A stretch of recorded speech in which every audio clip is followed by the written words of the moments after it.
μεγάλη υπόθεση ο καλός σπόρος. Κάρμεν, Σέλια, Φλόρα. Οι ποικιλίες που άλλαξαν τα δεδομένα στο βαμβάκι. Fibermax από την Bayer Crop Science. Μίλα Ζαγορί. Για αυτούς που έχουν τη γνώση και ψάχνουν τη γεύση.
Είναι αυτό.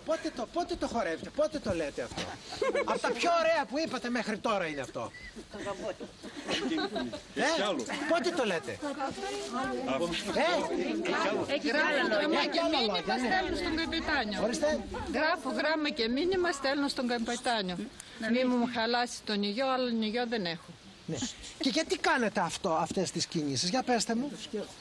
Είναι το κόλπο του τραγουδιού. Τι κόλπο? Είναι σαν να προσκυνούμε τον... Παρακαλούμε δηλαδή τον καπετάνιο που μας χαλάσει τον υγιό. Thank you.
Συρτή, Καλαματιανή, Τσάμικα, αλλά και ιδιότυποι χωροί.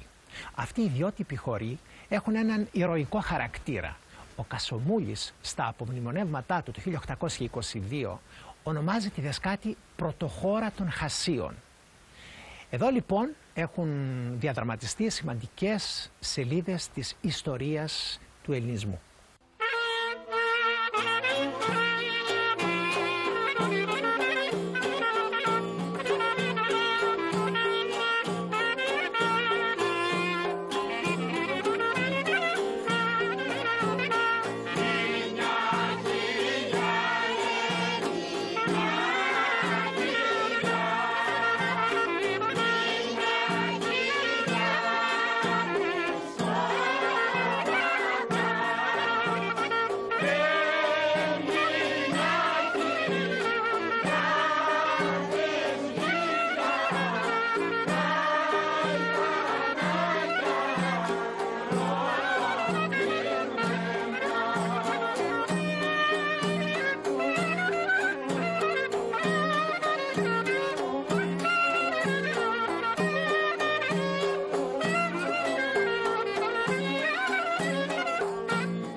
Θα πούμε τώρα ένα τραγούδι που το λένε στα επιστρόφια.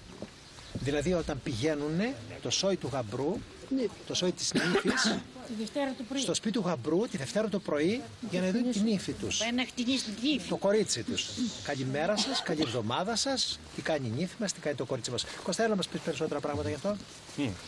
Τι είναι αυτό ακριβώς, πότε τη Δευτέρα το πρωί το λέμε, όταν το σόι της νύφης πάει στο σπίτι του γαμπρού και εκεί ρωτάνε τραγουδιστά, βέβαια, πού είναι η νύφη σας, πού είναι το κορίτσι μας. Ναι. Υπάρχουν και απαντήσεις. Βεβαίως. Πήγε στον Μπαχτσέα να μας τραντάφυλλα, λένε. Λένε από το σπίτι του γαμπρού, Ναι. Τα είχα όλα καλά ήταν και πήγαινε να μας τραντάφυλλα. Βέβαια. Κόρη, πώς περνάς με τα πεθαρικάς. Βρήκα πεθερά σαν την τρενταφυλλιά, βρήκα πεθερό σαν το βασιλικό και τι ωραία και τι καλά που περνάω εδώ. Άσχετα αδέρφια και το Άντρα, αδέλφια. Σαν τον Αυγερινό. Λοιπόν, έτσι όπως είμαστε, πάμε όργανα να το πούμε.